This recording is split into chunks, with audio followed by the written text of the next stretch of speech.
We made the largest increase in Pell Grants in over a decade, helping students from families who nearly all make less than $60,000 a year.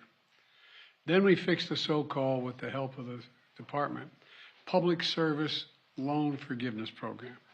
So the borrowers who got into public service, such as school teachers, police officers, social workers, service members, they actually got the debt relief they were entitled to under the law. Before I came to office, only 7,000 people had benefited from that program. Today, over 600,000 borrowers have received relief from that program. And it's still available. So many more people can be helped. And I encourage you to apply if you haven't already. You're still eligible. Go to studentaid.gov. It matters. Third, my administration improved the program from the Obama-Biden administration on income-driven repayment plan. That's what it was referred to as.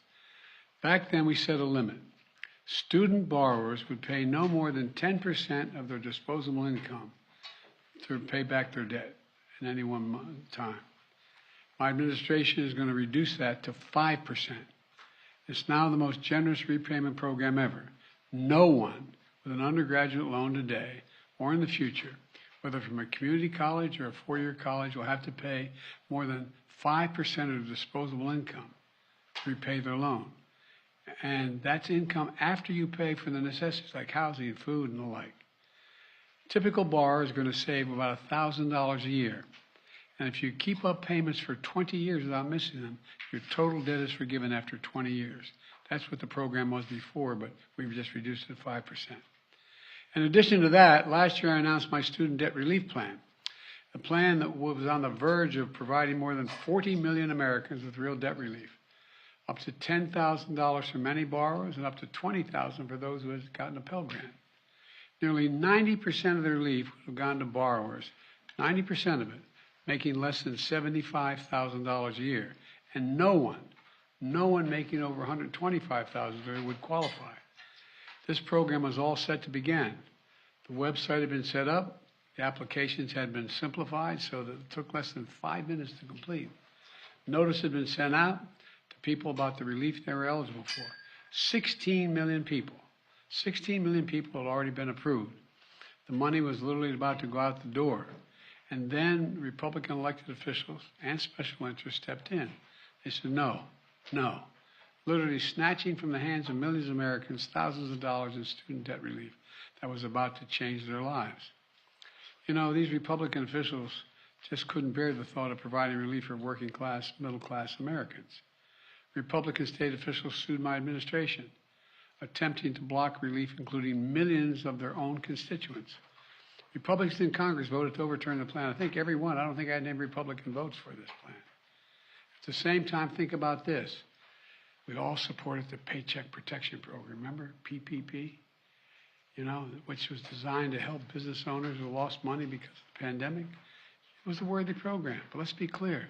Some of the same elected Republicans, members of Congress who strongly opposed giving relief to students, got hundreds of thousands of dollars themselves in relief, members of Congress, because of the businesses they were able to keep open.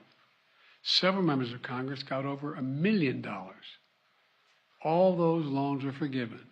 You know how much that program cost? $760 billion. My program's too expensive.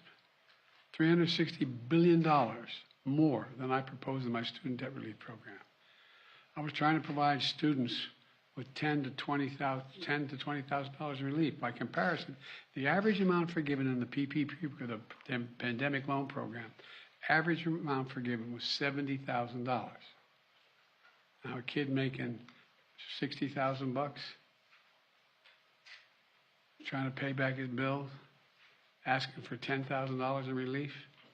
Come on, the hypocrisy is stunning. You can't help a family making $75,000 a year, but you can help a millionaire and you have your debt forgiven. My plan would not only have been life-changing for millions of Americans, it would have been good for the American economy, freeing millions of Americans from the crushing burden of student debt. More homes would have been bought, more businesses would have been started, more couples would have had the confidence to start a family. Millions of people would have felt they could get on with their lives. These Republicans blocked all that. Now, in addition to the hypocrisy, some of these Republicans in Congress are shamelessly pushing to advance a bill in the coming weeks that gives hundreds of billions of dollars in tax breaks and handouts to the wealthiest Americans. They still haven't given up on making permanent a $2 trillion tax cut that they never paid for. Never paid for. $2 trillion. So let me be clear. Republicans in Congress, it's not about reducing the deficit. It's not about fairness in forgiving loans. It's only about forgiving loans they have to pay. Today, the Supreme Court sided with them. I believe the court's decision to strike down my student debt relief program was a mistake, was wrong. I'm not going to stop fighting to deliver borrowers what they need, particularly those at the bottom end of the economic scale. So we need to find a new way, and we're moving as fast as we can. First, I'm announcing today a new path consistent with today's ruling to provide student debt relief to as many borrowers as possible, as quickly as possible. We will ground this new approach in a different law than my original plan, the so-called Higher Education Act. That will allow Secretary Cardona, who's with me today, to compromise, waive, or release loans under certain circumstances. This new path is legally sound. It's going to take longer, but in my view, it's the best path that remains to providing for as many borrowers as possible with debt relief. I've directed my team to move as quickly as possible under the law. Just moments ago, Secretary Cardona took the first step to initiate that new approach. We're not going to waste any time on this. We're getting moving on it. It's going to take longer, but we're getting at it right away. Second, we know what many borrowers will need to make their hard choices, which their budgets are being strained now when they start to repay their monthly loan payments this fall. You know, we know that figuring out how to pay these added expenses can take time for borrowers, and they might miss payments at the front end as they get back into repayment. Normally, this could lead borrowers to fall into delinquency and default. But without their it will hurt their financial security, and that's not good for them or the economy. That's why we're creating a temporary 12-month, what we're calling on-ramp repayment program. Now, this is not the same as a student loan pause. It's been in effect for the past 3 years. Monthly payments will be due. Bills will not go out, and interest will be accruing.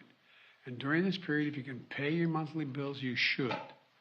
But if you cannot, if you miss payments, this on-ramp will temporarily remove the threat of default or having your credit harmed, which can hurt borrowers for years to come. Because the Department of Education won't refer borrowers. And the reason why that will work, they won't refer borrowers who miss payments to credit agencies for 12 months to give them a chance to get back up and running. Let me close with this. Our Republican officials say student loan relief is a giveaway to the privileged. You hear that loud now, the privileged. I love their concern for the privileged. But I know who student loan borrowers are in this country. So do all you. The couple putting off having a child until they can find their way to deal with their debt. That's who they are. They're young putting off buying their first home so they can get out from under student loans. Hope on the horizon, thanks to relief that I planned last year. Today's court decision snatches it away from them. I get it. I get it. I hear this. And I'm concerned about it. But today's decision has closed one path. Now we're going to pursue another. I'm never going to stop fighting for you. We'll use every tool at our disposal to get you the student debt relief you need and reach your dreams. It's good for the economy. It's good for the country. It's going to be good for you. Thank you very, very much for listening. We're going to get this done, God willing. Thank you. Mr. President, why did you give millions of borrowers false hope? You've doubted your own authority here in the past. I didn't give any false hope. The question was whether or not I would do even more than was requested. What I did, I thought was appropriate and was able to be done and would get done.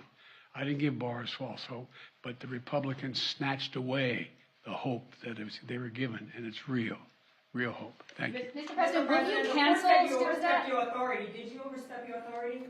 I think the court misinterpreted the Constitution. Mr. President, do you admit failure in Afghanistan?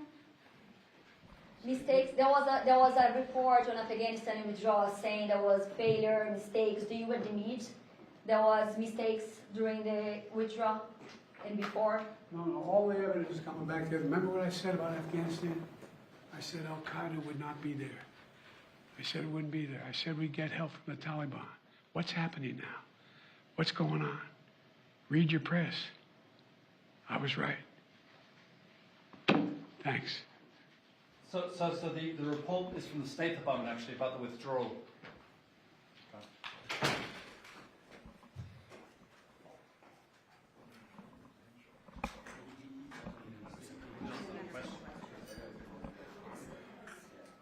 He wasn't aware of the report. No, I don't think he